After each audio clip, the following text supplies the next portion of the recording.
Now here we go. So after I told you about those, um, you need to replace all the AC lines and the water lines, everything here else. I have to take off that rubber bar and clean it later. Now I'm going to go underneath the truck. Let me tell you about one more thing. You see that pipe over here? It used to be a line direct to the radiator, so I took off that from the power steering pump of V6 engine and put it over here so I can snag back this one, that line to over here. So this is one of the points also you have to know about it. I'm telling you about every details I did on this swap. Let me tell you, I'm very happy here. The, that engine mount bracket, I'm gonna go underneath later on the truck and show you everything I did over here. So remember, here we used the V8 engine mount with the bracket of V8 engine. The AC compressor clear, no problem. The height okay. I didn't put that plate of adjusting back and forth. I mount right away the 4 bolt to the block. Have 4 bolts. V8 engine mount has 4 bolt right away to the block. And as I told you, the bracket was a little bit designed shift back. So when I put it on with the engine mount, back up the engine and let the compressor free. Over here we have driver's side. We have here a long story about I used the V6 engine mount with the bracket, but behind it you cannot see right now. I'm gonna go underneath and show it to you. Oh look, it's clear. I can show it to you. You see what I use here? I use the adapter plate which allow me to move back the engine mount a little bit around the 1 inch or 2 inch backward. And also because that adaptation, why I didn't use it on the passenger side, because that silver one, because it won't fit without that middle bracket. I'm gonna show it to you also. So here I have to use the V6 engine mount with the bracket because the V8 engine different design. I'll show you. Over here the V8 engine mount, actually both of them they are same hole, four screw, almost same height, a little bit different here with the design, the rubber. This one has double rubber, bottom and top, but six cylinder only rubber one side. Here that bracket I brought it from junkyard for the V8 engine, won't fit because the angle of it, like the subframe, different angle.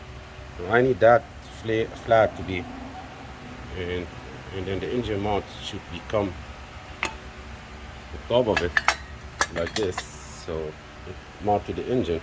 Now you see it turned to the different angle, like almost around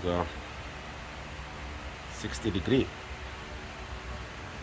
And this is the engine block, which is a little bit has around 90 degrees, so it's not gonna work with me. I need it this way to be the subframe is straight, so it's not gonna fit. So that's why I decided to keep the V6 engine mount on the driver's side, keep it on the V8 engine block, use the same one.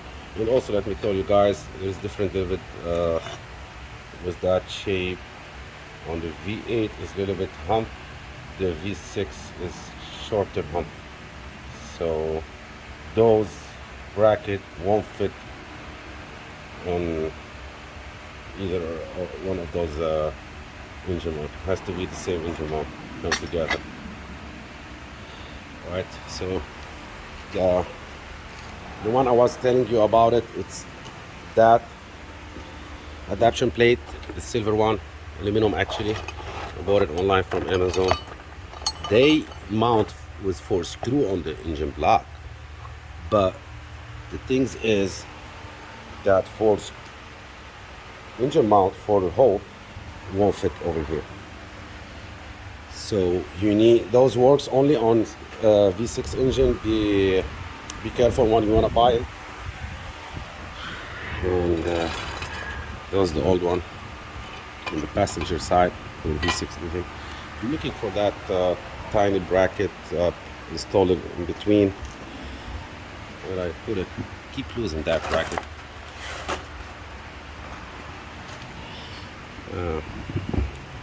Find out where is it. Where I put it.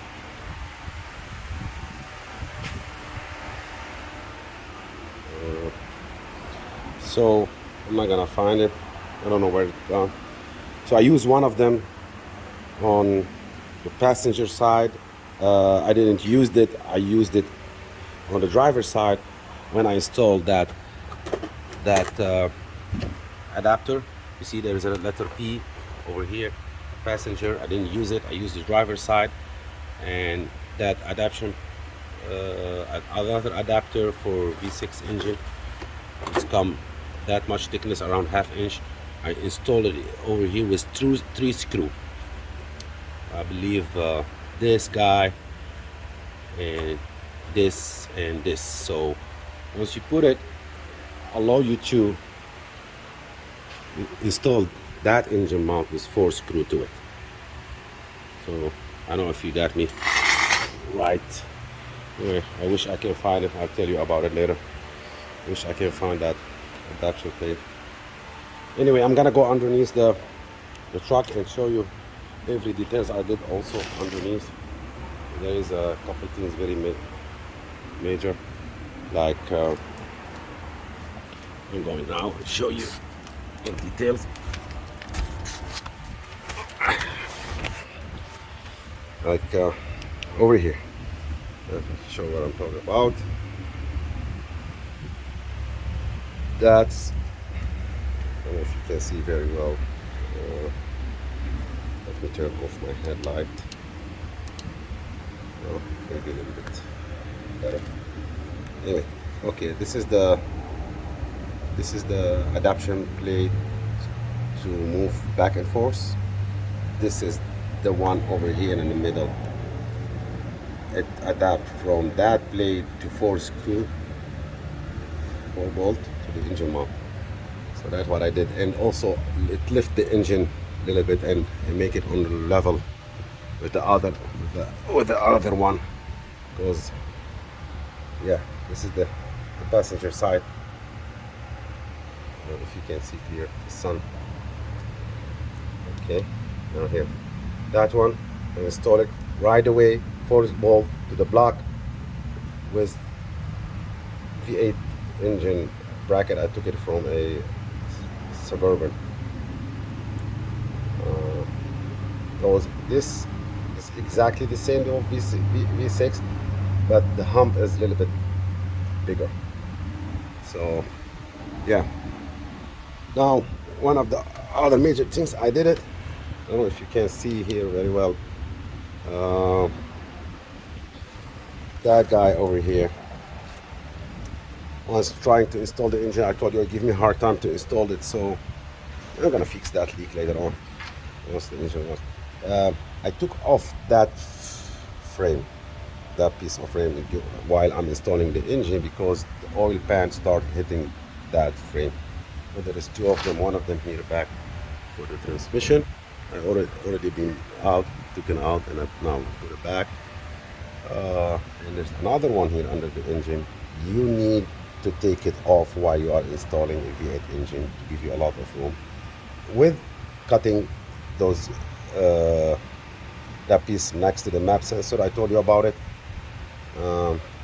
So I took off this.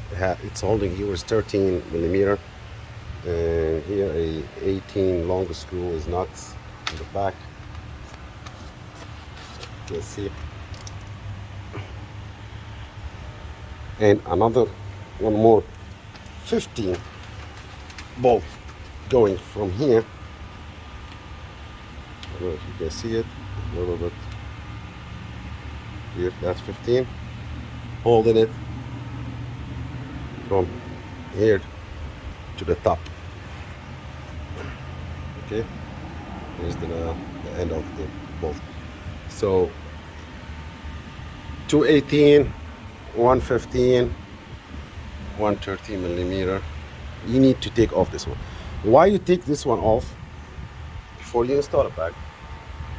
You need to do what I did over here. Watch. Now, what you need to do, if you notice here how I did, I cut that was when I tried to install it back, it touched the oil pan. So you need to cut that and shave it very well.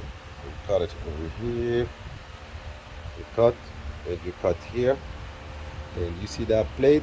You hammer you hammer it down until it touch the other end of the plate. So you see what I did over here. I keep hitting it with the hammer. See, also I did another cut. Let me take off my headlights. You cannot see. It's better is the headlight. Anyway, so see what I did? So you cut it over here, and you pop it back. So give you more room. The oil pan is not touching anymore. And on that corner in particular, you need to shave it very, very, very well. Very, very well to make also clear the oil pan not touch. All right.